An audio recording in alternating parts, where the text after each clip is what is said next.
আসসালামু আলাইকুম। হেকাতে সাহাবা হইতে পড়া হইতেছে। হজরত ইব্রাহিম রাদিয়াল্লাহু তাআলা আনহু তৃতীয় ছেলে হজরত ইব্রাহিম রাদিয়াল্লাহু তাআলা আনহু, যিনি অষ্টম হিজরি জিলহজ মাসে মারিয়া কিবতিয়া রাদিয়াল্লাহু তাআলা আনহার গর্ভে মদিনা মনোয়ারায় জন্মগ্রহণ করেন। উনি হুজুর সাল্লাল্লাহু আলাইহি ওয়াসাল্লামের সর্বকনিষ্ঠ সন্তান ছিলেন।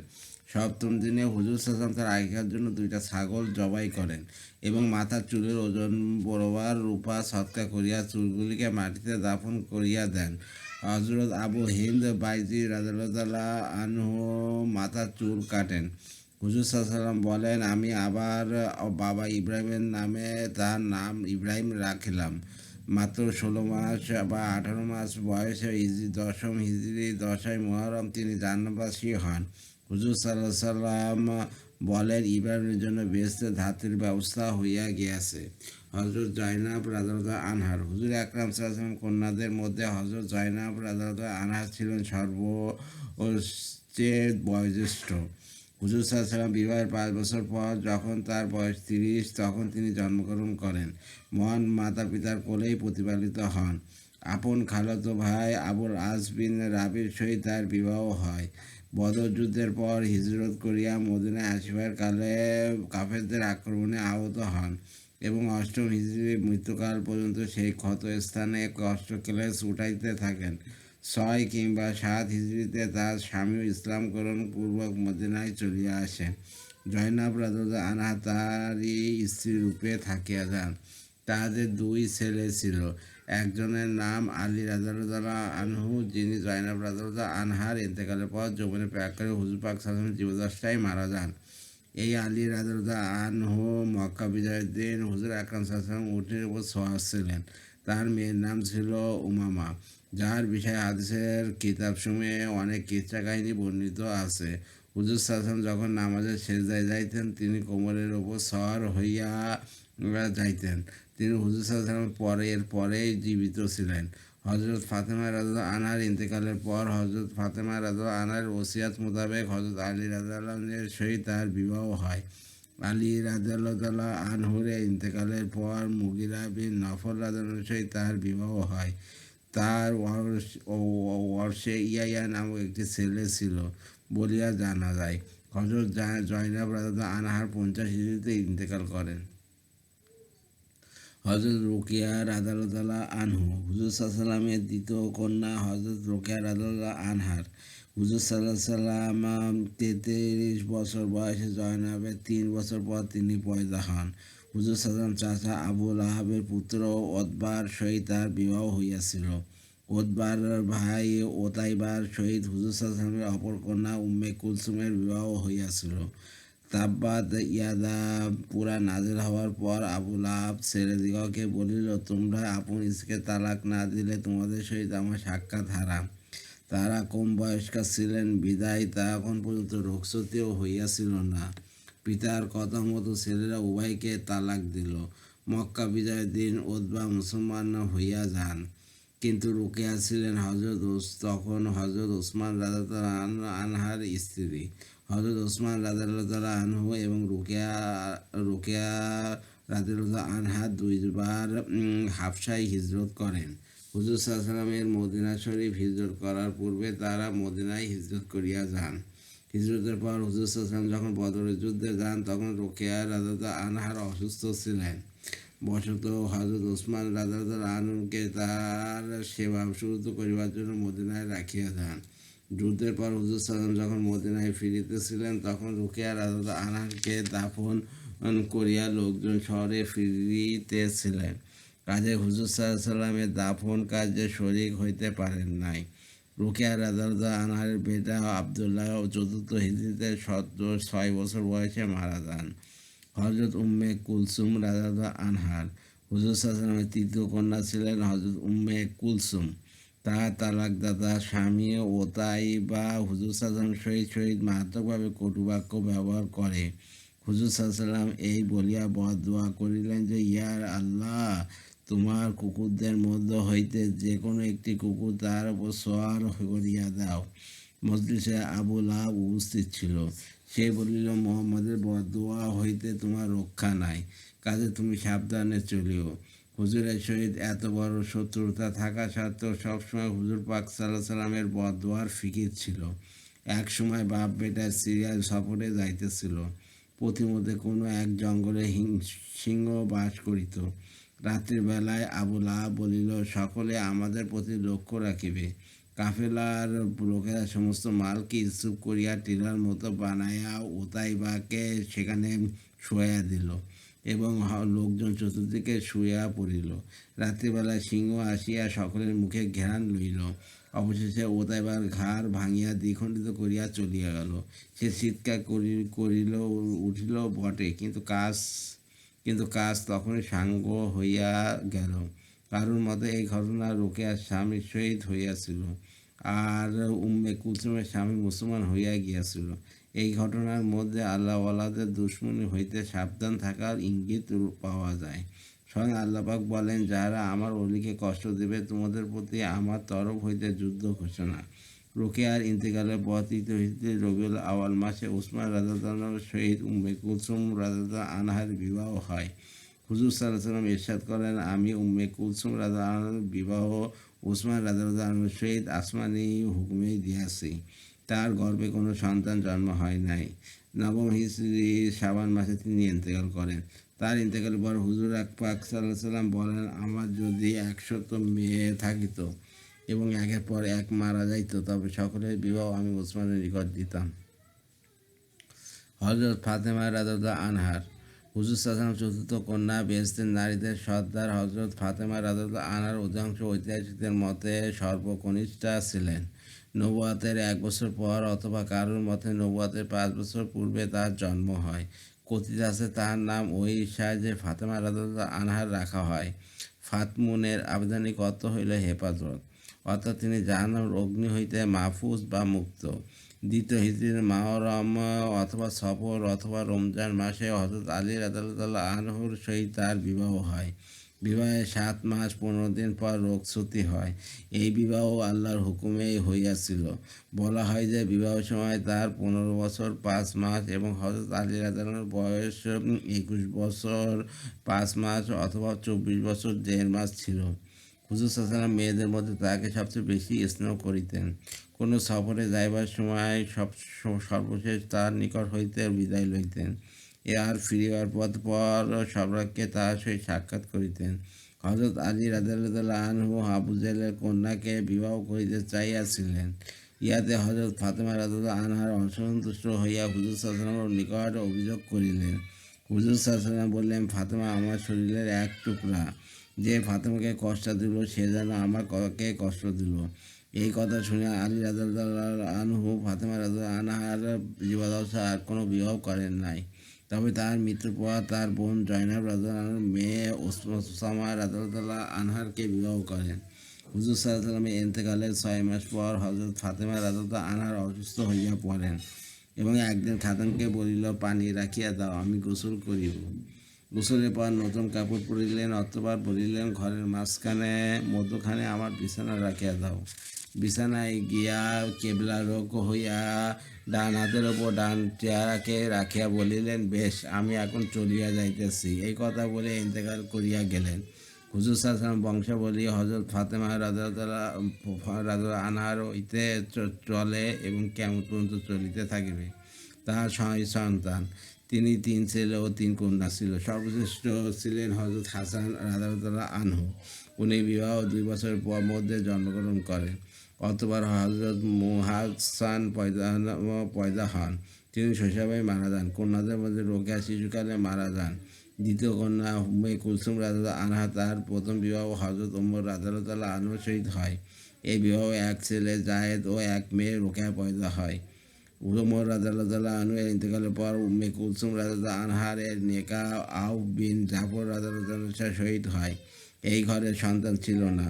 তার ইন্তেকালের পর মুহাম্মদ বিন জাফর রাদিয়াল্লাহু আনহু নিকাহ করেন। এই সংখ্যায় একটা মেয়ে হয়। শৈশবেই মারা যায়। তার মৃত্যুর দিন ছেলে জায়েদও ইন্তেকাল করেন। হযরত ফাতেমা রাদিয়াল্লাহু আনহার দ্বিতীয় কন্যা জয়নাব রাদিয়াল্লাহু আনহার গর্ভে আব্দুল্লাহ এবং আউফ পয়দা হন। উল্লেখিত সন্তানসমূহ হযরত ফাতেমা রাদিয়াল্লাহু আনহার হইতে নচেত হযরত আলী রাদিয়াল্লাহু আনহু এর বিবাহিত অনেক সন্তান রহিয়াছে। ঐতিহাসিকগণ হযরত আলী রাদিয়াল্লাহু এর 32 সন্তানের উল্লেখ করিয়াছেন, তার মধ্যে 16 জন ছেলে ও 16 জন মেয়ে। ইমাম হাসানের 15 জন ছেলে এবং 8 জন মেয়ে এবং ইমাম হোসেনের 9 জন ছেলে এবং 3 জন মেয়ে ছিল। আল্লাহ তাদের উপর রাজি থাকুন এবং আমাদেরকে তাদের অনুসরণ করিবার তৌফিক দান করুন। খামিজ, জরকানি, এসবা, উজদুল গাবা ইত্যাদি হইতে সংগঠিত। 11 অধ্যায় বালক বালিকাদের ধর্মীয় জজবা। সেই যুগের কচি কচি ছেলে মেয়েদের মধ্যে যে ধর্মীয় জজবা ও অনুভূতি দেখা যায়, উহা পিতামাতা ও মুরব্বীদের সঠিক শিক্ষা দীক্ষার ফল ছিল। শৈশবে যদি মুরব্বীগণ সন্তানদিগকে অথবা অযথা আদর করিয়া ধ্বংস করার পরিবর্তে তাহাদিগকে ধর্ম বিষয়ে সঠিক জ্ঞান দান ও তরবিয়াত করিতে থাকেন, তবে শিশুকাল হইতেই তাদের অন্তরে ধর্মের প্রতি মহব্বত ও ধর্মীয় অনুভূতি বদ্ধমূল হইতে থাকে এবং বড় হওয়ার পর উহা অভ্যাসে পরিণত হইয়া যায়। অথচ আমরা আজকাল স্নেহ মমতায় আত্মহারা হইয়া প্রথমে সন্তানদিগকে উচ্ছৃঙ্খলা ছাড়িয়া দিই এবং মনে করি বড় হইলে সব ঠিক হইয়া যাইবে। কিন্তু ওইসব আকাশ কুসুম ভাবনা। চনা বুটের চাষ করিয়া কেউ গমের আশা করিতে পারে কি? কাজের শিশুকাল হইতেই সন্ততিকে ধর্ম বিষয়ে জ্ঞান দান ও আমলে অভ্যাস করাইতেই হইবে, যেমন সাহাবা কেরাম করাইতেন। একবার রমজান মাসে শরাব পানের অপরাধের জন্য শরাবীকে হযরত ওমর রাদিয়াল্লাহু আনহুর দরবারে পেশ করা হইল। তিনি ইরশাদ করলেন, ছি, আমাদের বাচ্চারা পর্যন্ত রোজাদার, তারপর লোকদিকে 80টা ভেদ লাগাইয়া মদিনা ছাড়িয়া সিরিয়া চলিয়া যাবার নির্দেশ দেওয়া হইল। বাচ্চাদিগকে রোজা রাখানো।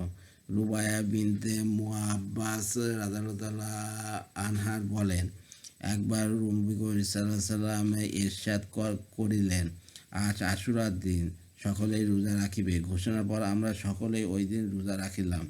বাচ্চাদিগকে রোজা রাখা এলে ক্ষুধার জ্বালায় তারা কাঁদিতে থাকিলে রুইয়ের খেলনা দ্বারা তাদেরকে শান্ত করিতাম এবং সন্ধ্যা পর্যন্ত এইভাবে ভুলিয়া রাখিতাম। কোনো কোনো হাদিসে আসিয়াছে, মেয়েরা সন্তানদিগকে দুধ পর্যন্ত খাওয়াইতেন না। অবশ্য সেকালে মা শিশু সকলের শক্তি সামর্থ্য বেশি ছিল, কিন্তু যতটুকু সম্ভব আজকাল আমরা তাও কি করিয়া থাকি। আম্মাজান আয়েশা রাদিয়াল্লাহু আনহার হাদিস বর্ণনা ও আয়াত নাজিল হওয়া। মাত্র 6 বছর বয়সে আম্মাজান আয়েশা রাদিয়াল্লাহু আনহার মক্কা শরীফে বিয়ে হয় এবং 9 বছর বয়সে মদিনায় রোগচ্যুতি হয়। তাহার মাত্র 18 বছর বয়সে হুজুর সাল্লাল্লাহু আলাইহি ওয়াসাল্লাম ইন্তেকাল করেন। ইহাও একটি বয়স যার মধ্যে তিনি হুজুর পাক সাল্লাল্লাহু আলাইহি ওয়াসাল্লামের সীমাহীন হাদিস ও বাণীসমূহ বর্ণনা করিয়া গিয়াছেন। মাসরুক তাবেঈ রহমতুল্লাহ বলেন, তিনি সাহাবাদের মধ্যে সবচেয়ে অভিজ্ঞ বড় আলেম ছিলেন।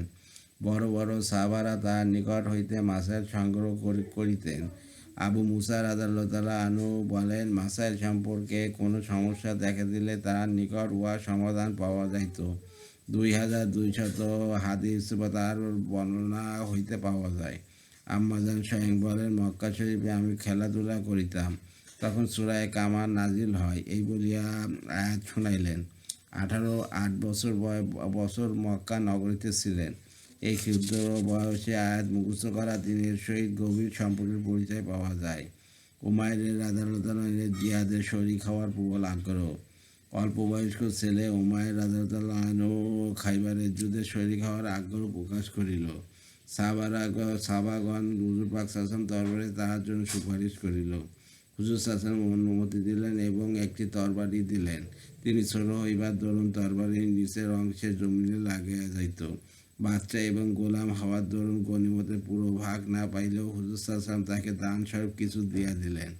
পুরা গনিমত না পাওয়ার একিন হওয়া সত্ত্বেও জিহাদের আগ্রহ ও মনিবের দ্বারা সুপারিশ করানো একমাত্র ধর্মীয় জজবা এবং আল্লাহর তদীয় রাসূলের অগাধ প্রবল বিশ্বাস আর কিছুই নয়। ওমর রাদিয়াল্লাহু আনহুর বদর যুদ্ধে গা ঢাকা দেওয়া।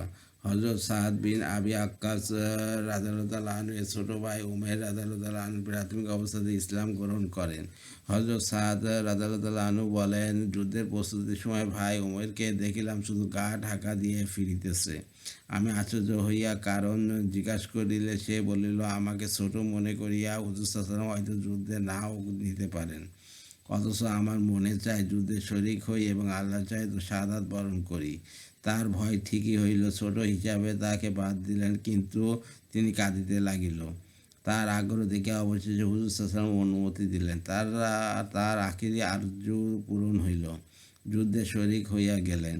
হযরত সাদ রাদিয়াল্লাহু আনহু বলিলেন, সে ছোট ছিল, তাই তলোয়ার বড় হওয়ার কারণে আমি তলোয়ারের রশিতে গিরা লাগাইয়া দিলাম। এসাবা, দুইজন আনসার ছেলে কর্তৃক আবু জেহেলকে হত্যা করা।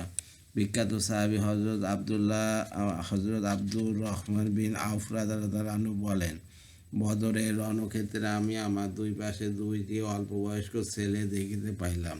ভাবিলাম, ছেলে না হইয়া যদি দুইটি বলিষ্ঠ লোক হইত, তবে হয়তো একে অপরকে সাহায্য করিতে পারিতাম।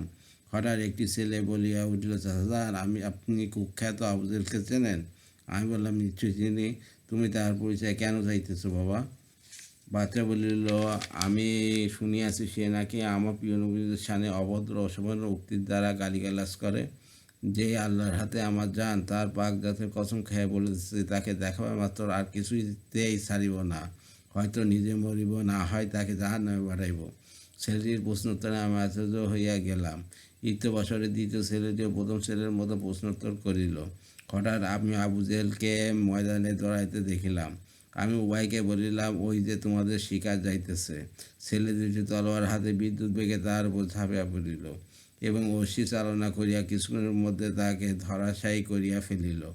ফায়দা, এই দুই বাচ্চার নাম হচ্ছে মুআজ বিন আমর ইবনে জামু আর মাউজ ইবনে আফরা রাদিয়াল্লাহু আনহুম। মুআজ ইবনে আমর রাদিয়াল্লাহু আনহু বলেন, আমি লোকের মুখে শুনিতাম আবু জেহেলকে নাকি কেউ মারিতে পারে না, যেহেতু সে বড় বিচক্ষণতার সহিত নিজেকে হেফাজত করিয়া চলে। তো আমি কিন্তু প্রতিজ্ঞা করিয়া লইলাম, তাকে মারিব। যুদ্ধের ময়দানে এই দুই ছেলে ছিল পদাতিক আর আবু জেহেল ছিল ঘোড়ার উপর সওয়ার। আবু জেহেলকে দেখিবা মাত্র একজন তার ঘোড়ার ওপর হামলা করিল, আর অপরজন আবু জেহেলের পায়ে আঘাত আনিল, যার দ্বারা ঘোড়াও পড়িল। আবু জেহেলও কাবু হইয়া গেল, কিন্তু মুআজ রাদিয়াল্লাহু আনহু নামক অপর ভাই তাহার উপর অতিরিক্ত আঘাত এই জন্য করিয়া গেল যেন সে আর উঠিতে যাইতে না পারে। অবশেষে আবদুল্লাহ বিন মাসউদ রাদিয়াল্লাহু তার গর্দান দ্বিখণ্ডিত করিয়া ফেলেন। মুআজ ইবনে জামু রাদিয়াল্লাহু বলেন, আমি যখন তার পায়ে আঘাত করি, তখন তার ছেলে ইকরামাত আমার ঘাড়ে আঘাত করে, যাহাতে আমার হাত কাটিয়া সামান্য চামড়ার সহিত ঝুলিতে থাকে। আমি উহাকে পিঠের দিকে ফেলিয়া রাখি। তখন লটকানো হাত নিয়া অধিক কষ্ট হইতেছিল, তখন পায়ের নিচে দাবায় রাখিয়া উহাকে চিরিয়া ফেলি। এ সারাদিন ধরিয়া এক হাতে যুদ্ধ করিতে থাকি। তারিখে খামিস। হযরত রাফে ও সামুরার প্রতিদ্বন্দ্বিতা। হুজুর সাল্লাল্লাহু আলাইহি সাল্লামের অভ্যাস ছিল যে কোনো অভিযানে মদিনার বাইরে গিয়া সৈন্যদলকে পর্যবেক্ষণ করিয়া দেখিতেন এবং সঙ্গে বাহির হওয়া অল্পবয়স্ক ছেলেদেরকে মদিনায় ফিরিয়া দিতেন। সুতরাং উহুদ যুদ্ধে বাহির হওয়া নির্বাচিত ছেলেদেরকে ফেরত পাঠাইলেন।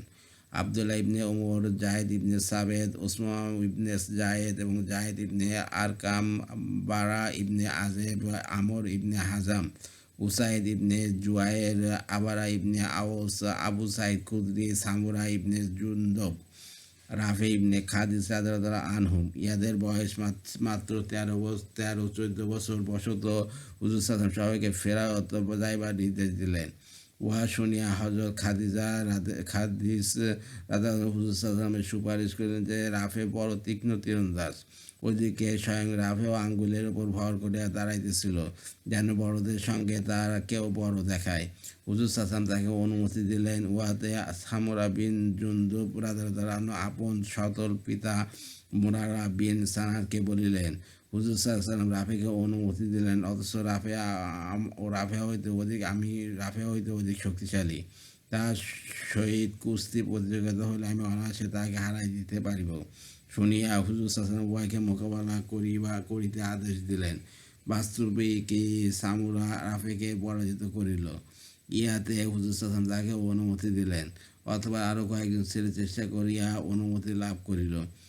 বছরে রাত্রি হইয়া গেল। হুজুর সাল্লাল্লাহু পাহারার জন্য 50 জন লোকের ব্যবস্থা করিলেন। হুজুর সাল্লাল্লাহু বললেন, অদ্য কে আমাকে পাহারা দিবে? জনক সাহেব উঠিয়া দাঁড়াইলেন। হুজুর সাল্লাল্লাহু বললেন, তোমার নাম কি? সে বললেন, জাকওয়ান। এরশাদ হইল, তুমি বসিয়া পড়ো। আবার বলিলেন, অদ্য কে আমাদিগকে পাহারা দিবে? জনক সাহাবী উঠিয়া দাঁড়াইলেন এবং নাম জিজ্ঞাসা করা হইলে সে বলিল, আবু সাবআ। হুজুর সাল্লাল্লাহু ফরমাইলেন, আচ্ছা বস। তৃতীয়বার জিজ্ঞাসা করিলেন, কে আমাদের হেফাজত করিবে? পুনরায় এক ব্যক্তি দাঁড়াইল। হুজুর সাল্লাল্লাহু নাম জিজ্ঞাসা করিলেন। সে বলিল, ইবনে আব্দুল কায়েস। হুজুর সাল্লাল্লাহু ইরশাদ করিলেন, আচ্ছা বসিয়া যাও। কিছুক্ষণ চুপ থাকার পর হুজুর সাল্লাল্লাহু ইরশাদ করিলেন, আচ্ছা 3 ব্যক্তি আমার নিকট আসো। তখন মাত্র এক ব্যক্তি আসিল। হুজুর সাল্লাল্লাহু ফরমাইলেন, তোমার অপর 2 সাথী কোথায়? সে আরজ করিল, ইয়া রাসূলুল্লাহ, প্রত্যেকবারে আমি উঠিয়াছিলাম। প্রিয় নবী সাল্লাল্লাহু আলাইহি সাল্লাম তাহার জন্য দোয়া করিলেন এবং পাহারায় নিযুক্ত করিলেন। লোকটি সারা রাত হুজুর সাল্লাল্লাহু আলাইহি ওয়াসাল্লামের তাঁবুর পাহারায় মোতায়েন ছিল। ফায়দা: শখ ও জজবার উভয় ছিল অপূর্ব নিদর্শন। ওইসব মহামানবগণ, ছেলে হোক বা বয়স্ক হোক, ধর্মের জন্য প্রিয়ান উৎসর্গ করাই যেন তা ছিল তাহাদের মুখ্য উদ্দেশ্য। তাই তো কামিয়াবি তাহাদের পদচুম্বন করিত। রাফে ইবনে খাদিস রাদিয়াল্লাহু আনহু ছোট হওয়ার দরুন বদর যুদ্ধে অনুমতি পান নাই। অতবার উহুদ হইতে শুরু করিয়া যাবতীয় যুদ্ধে শরিক থাকেন। উহুদ যুদ্ধে তাহার সেনায় একটা তীর বিদ্ধ হয়। উহা বাহির করবার সময় মাথাটা ভিতরে থাকিয়া যায়, যার দ্বারা ভিতরে ক্ষতের সৃষ্টি হইত। বৃদ্ধ বয়সে সেই ক্ষত তাজা হইয়া উহাতে তাহার মৃত্যু হয়। কুরআনের দরুন হযরত যায়েদের মর্যাদা। হিজরতের সময় যায়েদ বিন সাবেতের বয়স ছিল মাত্র 11 বছর। 6 বছর বয়সে তিনি এতিম হন। বদর ও উহুদ যুদ্ধে ছোট হওয়ার দরুন শরিক হওয়ার অনুমতি পান নাই। তারপর যাবতীয় অভিযানে তিনি শরিক হন। তবুকের যুদ্ধে বনি মালিকের পতাকা হযরত আম্মারা রাদিয়াল্লাহু আনহার হাতে ছিল। হুজুর সাল্লাল্লাহু আম্মারার হাত হইতে পতাকা লইয়া উহা যায়েদের হাতে দিলেন। উহাতে আম্মারা এই ভাবিয়া চিন্তা হইয়া পড়িলেন যে হয়তো আমার দ্বারা কোনো বেয়াদবি হইয়া গিয়াছে। আদবের সহিত জিজ্ঞাসা করিলেন, ইয়া রাসূলুল্লাহ, হুজুরের দরবারে আমার বিষয়ে কোনো অভিযোগ পাইয়াছ কি? এরশাদ হইল, ইয়া নয়, যায়েদ কোরআন শরীফ তোমার চেয়ে বেশি পড়িয়াছে। কোরআনই তাকে ঝান্ডা উঠাবার জন্য অগ্রগামী করিয়াছে। হুজুর সাল্লাল্লাহু অবাক ছিল। দিন হিসাবে প্রতি অংশ ক্ষেত্রেও সাহাবাদেরকে অগ্রাধিকার দান করিতেন। এমনকি কোনো কোনো ক্ষেত্রে একই কবরে কয়েকজনকে দাফন করা প্রয়োজন দেখা দিলেও যে বেশি কোরআন জানিতেন তাহাকেই প্রথমে কবরে রাখিতেন, যেমন উহুদে করিয়াছেন। হযরত আবু সাঈদ খুদরি রাদিয়াল্লাহু আনহুর এর পিতার ইন্তেকাল। হযরত আবু সাঈদ খুদরি রাদিয়াল্লাহু আনহু বলেন, উহুদের যুদ্ধে শরীক হইবার জন্য আমি হুজুর সাল্লাল্লাহু আলাইহি ওয়াসাল্লাম খেদমতে হাজির হইলাম। আমার বয়স মাত্র 13 বছর ছিল, তাই অনুমতি দিলেন না। আমার বাবাজান এই বলিয়া সুপারিশ করিলেন যে, হুজুর, ছেলেটি বেশি শক্তিশালী, তার হাড়ও খুব শক্ত। হুজুর সাল্লাল্লাহু এর উপরে আমার দিকে বারংবার তাকে অনুমতি দিলেন না। আমার বাবা যুদ্ধে শরিক হন ও শহীদ হইয়া যান। তিনি আমাদের জন্য মাল দৌলত রাখিয়া যান নাই। নবীজি সাল্লাল্লাহু আলাইহি সাল্লাম বলিলেন যে আল্লাহর নিকট সবর চাই, আল্লাহ পাক তাকে সবর দান করেন, এবং যে পবিত্রতা চায় তাকে পবিত্রতা দান করেন। আর যে আত্মনির্ভরতা চায় আল্লাহ পাক তাকে আত্মনির্ভরশীল করেন। হুজুর সাল্লাল্লাহু আলাইহি সাল্লামের উপদেশ শুনিয়া আমি কিছু না চাইয়া চুপি চুপি ফিরে আসি। তারপর হক তাআলা তাকে এমন মর্যাদা দান করিলেন যে যুবক সাহাবাদের মধ্যে অন্য কেউ সেই মর্যাদায় পৌঁছেছে কিনা সন্দেহ। অল্প বয়স, পিতৃহারা, কপটহীন বালক, অথচ মহানবী সাল্লাল্লাহু আলাইহি ওয়াসাল্লামের একটিমাত্র উপদেশ শ্রবণ করিয়া নীরবে ফিরিয়া আসা এবং নিজের অভাব পর্যন্ত প্রকাশ না করা আজকাল কোনো বয়স্কের লোকের পক্ষেও কি সম্ভব? বাস্তবিক পরবর্তীকালে বিশ্বনবীর সহচর হওয়ার জন্য এমন মহামানবদিগকে নির্বাচন করিয়াছিলেন, যাহারা উহার যথার্থ উপযোগী ছিলেন। তাই নবী পাক সাল্লাল্লাহু আলাইহি ওয়াসাল্লাম ইরশাদ করেন, আল্লাহ পাক সর্বজ্ঞ সমগ্র মানব গোষ্ঠী হইতে আমার সাহাবীদিগকে বাছাই করেন। সালমা বিন আকওয়া রাদিয়াল্লাহু আনহু কাবা প্রান্তরে দৌড়। মদিনা মুনাওয়ারা হইতে 400-500 মাইল দূরে কাবা প্রান্তরে হুজুরের উটসমূহ বিচরণ করিত। আব্দুল বিন রহমান ফিরারি কাফেরদের একটি ক্ষুদ্র দল নিয়া সেখানকার উটগুলিকে লুণ্ঠন করিয়া লইয়া গেল। উহারা সকলে সশস্ত্র অশ্বারোহী ছিল। হযরত সালমা বিন আকওয়া রাদিয়াল্লাহু আনহু ধনুক নিয়া সকালবেলা সেদিকে বেড়াতে গিয়াছিলেন। হঠাৎ ডাকাতদের উপর তাহার দৃষ্টি পড়িল। তিনি অল্প বয়স্ক ছিলেন। দৌড়ে খুব পারদর্শী ছিলেন। কথিত আছে ঘোড়া তাকে ধরিতে পারিত না, অথচ তিনি ঘোড়াকে ধরিয়া ফেলিতেন। তদুপরি খুব দক্ষ তীরন্দাজ ছিলেন। এই দুর্ঘটনা দেখে হযরত সালমা রাদিয়াল্লাহু আনহার একটি টিলার উপর দাঁড়ায় মদিনার দিকে মুখ করিয়া এক বিকট শব্দ করিয়া ডাকাতির বিষয় ঘোষণা করিলেন এবং স্বয়ং একাকী তীর ধনুক নিয়ে ডাকাত দলের পিছনে ধাওয়া করিলেন। এমনকি তাহাদের নিকটবর্তী হইয়া এইরূপ বিচক্ষণতার সহিত তড়িৎ গতিতে দমাদম তীর মারিতে আরম্ভ করিলেন যে শত্রু দল তাহাকে একটা বড় জামাত মনে করিতে লাগিল। কেউ তাহার দিকে ঘোড়া দৌড়াইয়া পিছনের দিকে আসিলে তিনি কোন গাছের আড়ালে আশ্রয় লইয়া তীর মারিয়া ঘোড়াকে আহত করিয়া ফেলিলেন। ফলে আরোহী গ্রেপ্তারের ভয়ে ছুটিয়া পালাইত। হযরত সালমা রাদিয়াল্লাহু আনহু বলেন, এই আক্রমণ চলিতে চলিতে হুজুর সাল্লাল্লাহু সমস্ত লজ্জিত উট আমার পিছনে হইয়া গেল। এমনকি তাহারা 30টা বর্শা ও 30খানা চাদর ফেলিয়া গেল। ইত্যু বছরে উয়াইনা ইবনে হিসানের নেতৃত্বে একটি দল ডাকাতদের সাহায্যতে হাজির হইল। তাহাদের শক্তি বৃদ্ধি হইল। উহা বুঝিল যে আমি একাই যুদ্ধ চলাইতেছি। তারা আমার পিছনে দৌড়াইল। আমি মুহূর্তের মধ্যে একটি পাহাড়ে উঠিয়া গেলাম। তাহারা উহাতে আরোহণ করিয়া আমার নিকটবর্তী হইয়া গেল। আমিও দুর্জয় সাহসে অহংকার ছাড়িয়া বলিলাম, তোমরা আমাকে চেনো, আমি কে? তারা বলল, তুমি কে? আমি বলিলাম, আমি সালমা বিন আকুয়া।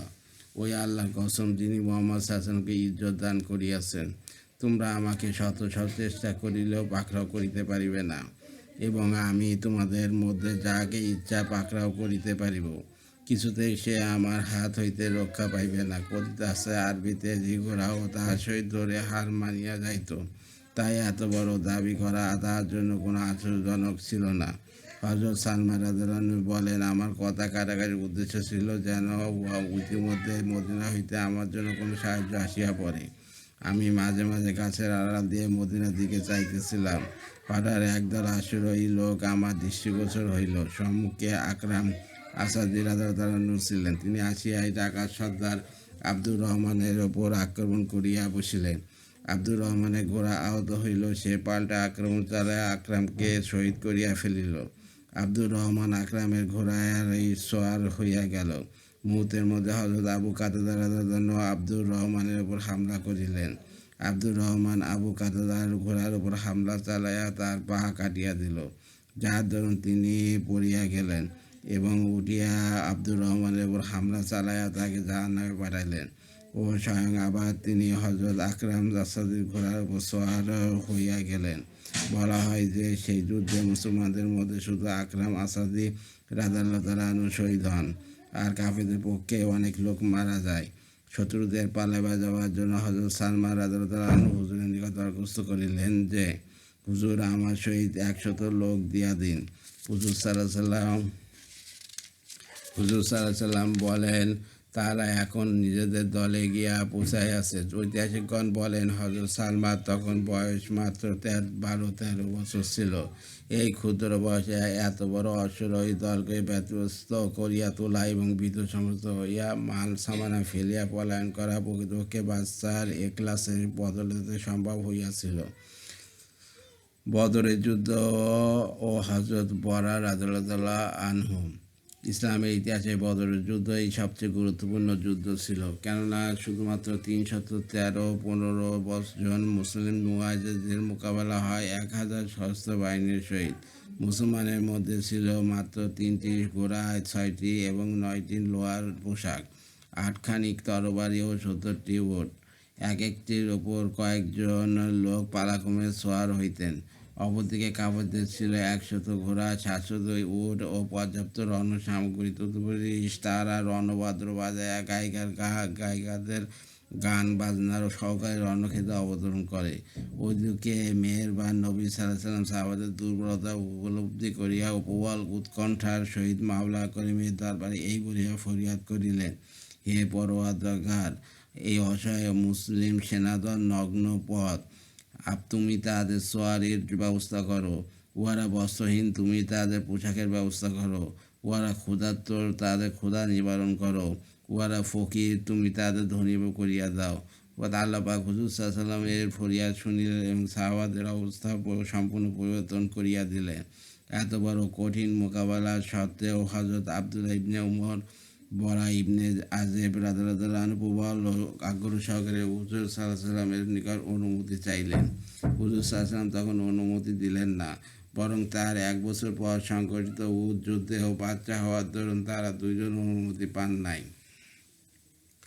হযরত আব্দুল্লাহ রাদিয়াল্লাহু আনহু ও তার পিতা ইবনে উবাই বনি মুস্তালকের যুদ্ধ পঞ্চম হিজরীতে সংঘটিত হয়। সেই সময় সামান্য একটি ব্যাপারে জনক মুহাজির এবং আনসারীর মধ্যে বাকবিতণ্ডা হয়। উভয় নিজ নিজ কওমের সাহায্য প্রার্থনা করিলে দুই পক্ষের লোকজন জড়ো হইয়া যায় এবং পরস্পরের মধ্যে যুদ্ধের উপকর্ম হইয়া যায়। অবশ্যই কিছু লোকের মধ্যস্থতায় ও ঝগড়া মিটমাট হইয়া যায়। ওইদিকে ইসলামের ঘোরতর শত্রু আব্দুল্লাহ ইবনে উবাইয়ের কানে যখন এই ঘটনা গেল, তখন সে হুজুর সাল্লাল্লাহু আলাইহি ওয়াসাল্লামের সামনে অনেক বেয়াদবি ও অভদ্র ব্যবহার করে। এই লোকটা বাহিরে মুসলমান বলিয়া প্রকাশ করিত, তাই তাহার বিরুদ্ধে তেমন কোনো ব্যবস্থা গ্রহণ করা হইত না।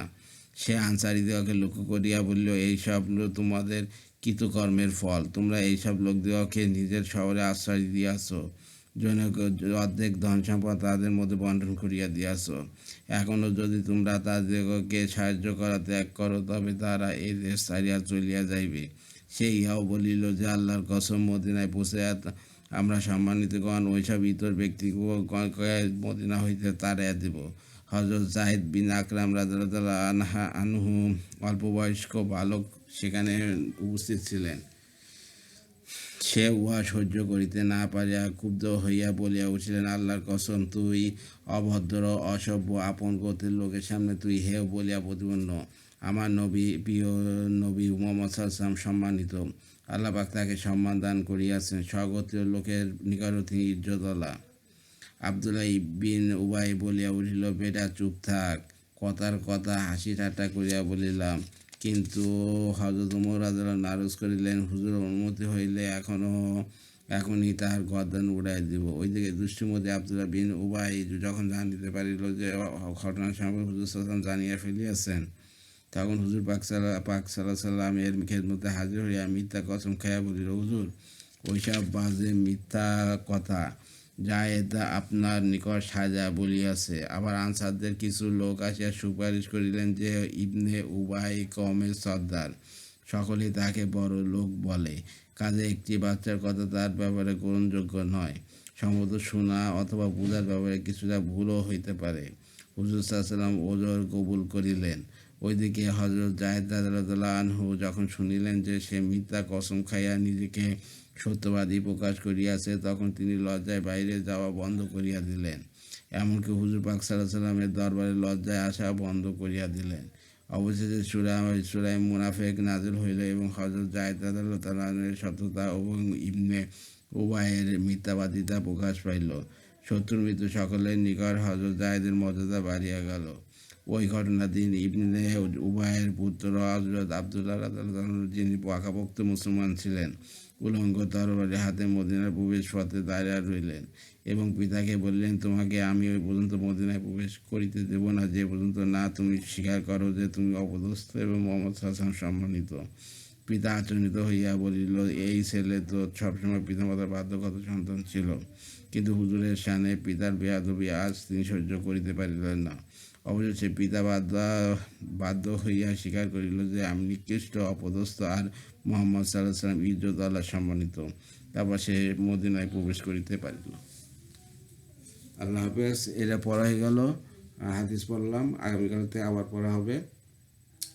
আর আপনারা আমার ইউটিউব চ্যানেল রিপন কুরাস, এটাকে আপনারা সাবস্ক্রাইব করবেন, লাইক কমেন্ট শেয়ার দেবেন। আর রিপন কুরাস হচ্ছে আমার ফেসবুক পেজ, ওইটাকে আপনারা ফলোতে রাখবেন। সবাই ভালো থাকবেন, সুস্থ থাকবেন, ধন্যবাদ।